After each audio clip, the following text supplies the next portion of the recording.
জীবনের সর্বক্ষেত্রে মহানবী হযরত মুহাম্মদ সাল্লাল্লাহু আলাইহি সাল্লামের সুমহান আদর্শ প্রতিষ্ঠার অঙ্গীকারের মধ্য দিয়ে বৃহস্পতিবার বাদ জোহর সিলেট মহানগরীতে অনুষ্ঠিত হয়েছে ঈদে মিলাদুন্নবী সাল্লাল্লাহু আলাইহি সাল্লাম উপলক্ষে এক বিশাল র্যালি।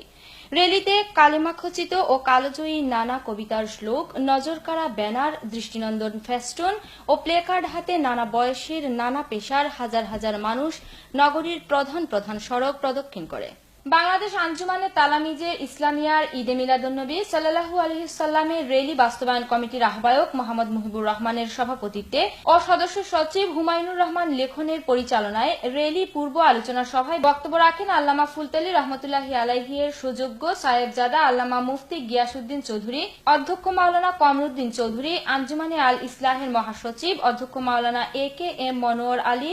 সুপ্রিম কোর্ট জামে মসজিদের খতিব ও ঢাকা বিশ্ববিদ্যালয়ের আরবি বিভাগের সহকারী অধ্যাপক আহমদ হাসান চৌধুরী শাহান, তালামিজের কেন্দ্রীয় সভাপতি ফখরুল ইসলাম, সাধারণ সম্পাদক মোস্তফা হাসান চৌধুরী গিলমান সহ আরো অনেকে। অনুষ্ঠানে বক্তারা বলেন, হযরত মুহাম্মদ সাল্লাল্লাহু আলাইহি সাল্লাম বিশ্ব মানবতার মুক্তির দিশারি হিসেবে দুনিয়ার বুকে আবির্ভূত হয়েছিলেন।